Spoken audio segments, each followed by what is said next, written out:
Bror Fredrik coming at you with another video. Today we're going to talk about the Sphere, the Las Vegas Sphere, and how they are absolutely freaking hemorrhaging money. Probably worse than the RW over here, and definitely worse than Fountain Blue across the street. They are losing it on an epic scale. And I just figured we'd discuss that real quick as I spin through the RW property. We'll get on the strip, we'll talk about it a bit, and if the traffic isn't too crazy, because F1 construction has officially started, we'll drive past the Sphere, or I'll run some video. I got tons of video of the Sphere. Don't get me wrong, it looks cool, but it's losing money like a freak, so I don't know how viable it is. I always thought it would from the beginning, but we'll get into all that right after this.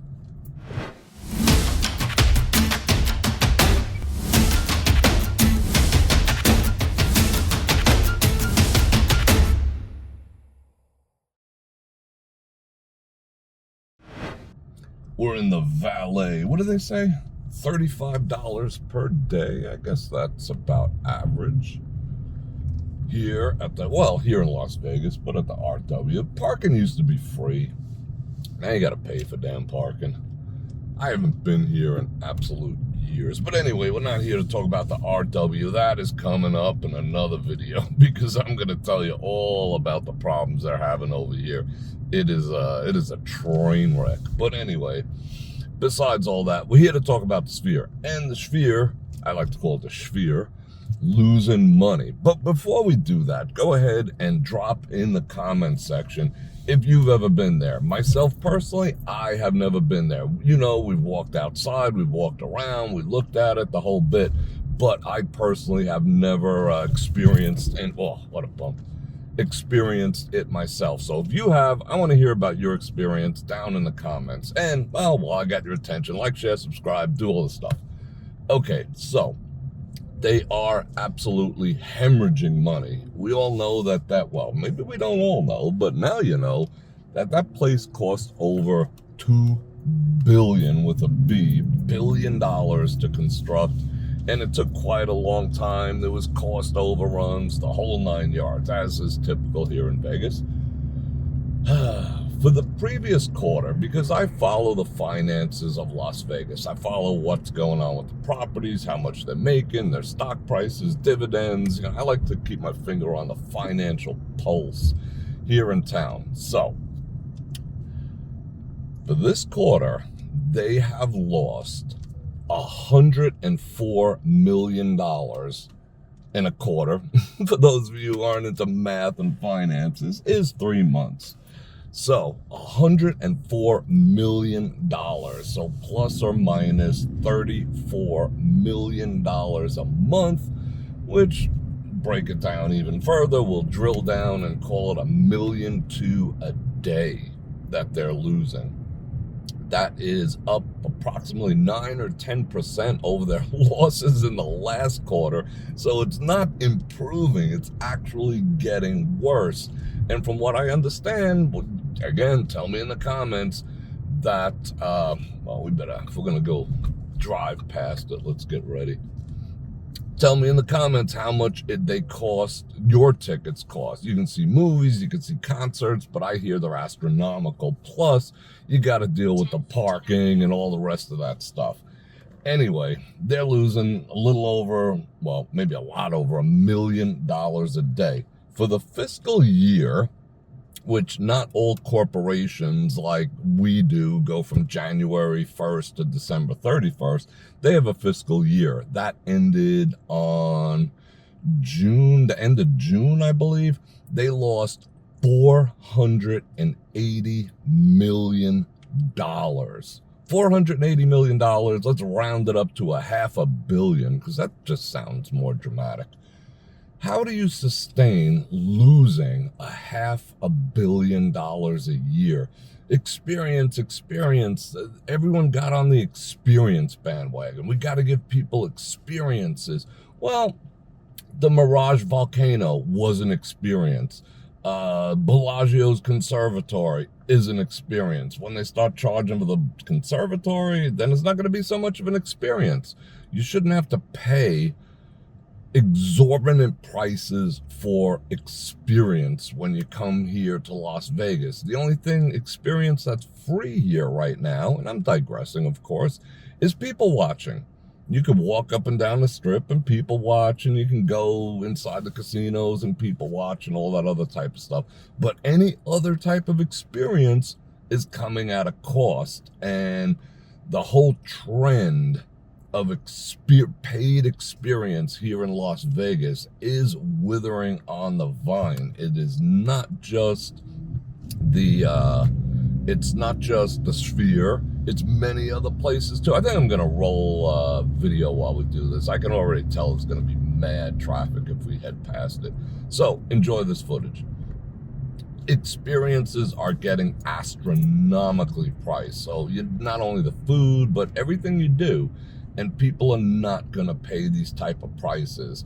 I did speak to someone about paying to see a movie, and it was about $100.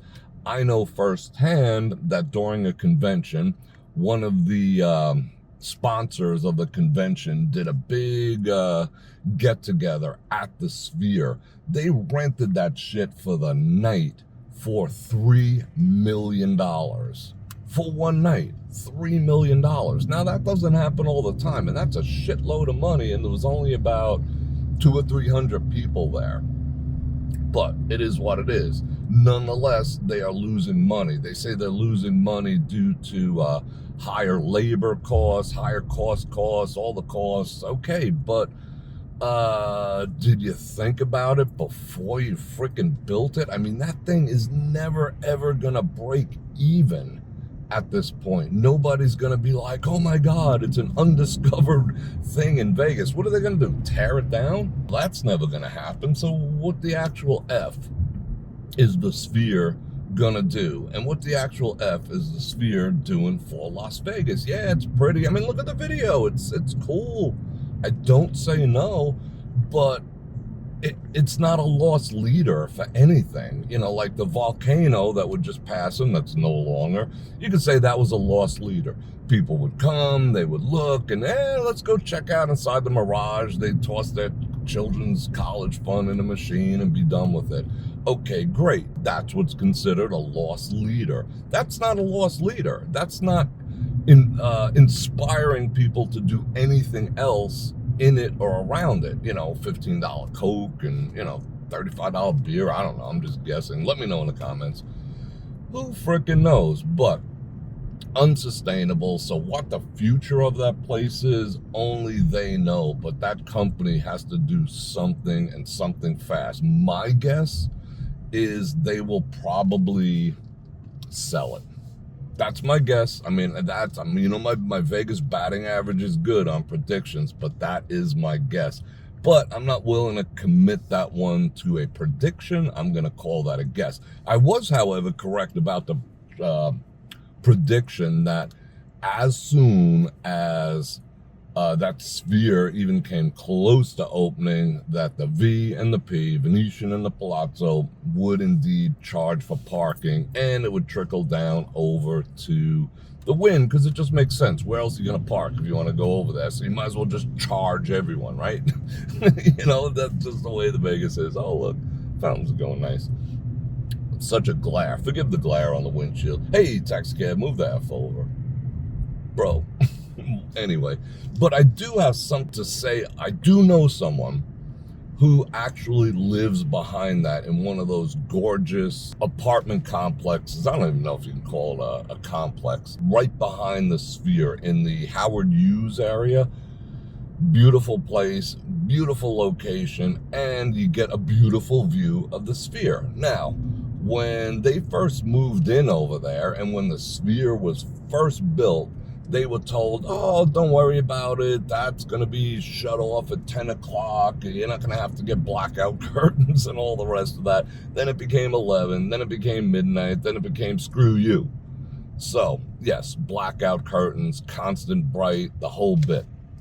Now what they're proposing is to project music from the property. Yes, you can hear it within like a block distance. I feel sorry for the people around there if they don't happen to like U2 or Grateful Dead or whoever happens to be playing. However, now they're just gonna make an exosphere, which means the outside of the sphere. So they're gonna put music to whatever they're displaying all the freaking time. So these people that I'm telling you about are paying $3,500 for a 2-bedroom, 2-bath, and now they have to be inundated with whatever that sphere chooses to do. And of course, that is just something to add relevancy, to draw attraction. But the other thing that they're trying to do is sell advertising on the outside. And they projected that they were gonna, it was gonna be so much revenue, we're gonna make $100 million off of that. That all turned out to be bullshit. They did make $15 million on advertising revenue on the outside from the conventions and all this other shit. However, that was half or less than half, maybe a little more than half of what they projected would happen. So people don't even want to advertise on that shit because there's no vocals. It's hard to advertise strictly visually. So picture like YouTube ads, which you probably encountered 1 or 2 already, running on the outside of that thing, to buy, that butt deodorant that I keep seeing commercials for, and, who knows what else they'll put on there. So basically it'll be a billboard that, the poor couple who lives behind there's got to witness every day, loud and whatever. Train wreck. Will that recoup money for the sphere? Abso-freaking-lutely not. You're not going to make up $1 million a day deficit. Maybe they could break even if they sell $1 million plus worth of advertising every day. But people do not want to go watch movies when they come to Vegas in an IMAX that costs $100 a pop. Now, I do know some people who love it. I do know some people who, were kind of blasé on the whole thing. But again, I want to know your experience. Was it freaking awesome, the coolest thing ever, or it was a snooze? Let me know below. And while I got your attention, if you love live streaming and you want to see me live streaming freaking raw and freaking uncensored, go check me out at heybrorfredrik.com. I'm giving you a 20% off somewhere in the coupon, either above, below, in the comments, whatever it is. That's where I predominantly do all my streaming. And I can say whatever I want. We could talk about whatever. We could just do all the stuffs. And I appreciate your support over there. That would be absolutely freaking awesome. And don't forget to click on links. And don't forget to like, share, subscribe, hit the bell button, and do all the stuffs. I'd greatly appreciate it. Keep the channel rolling. And I love you guys. And on that note, Bror Fredrik out.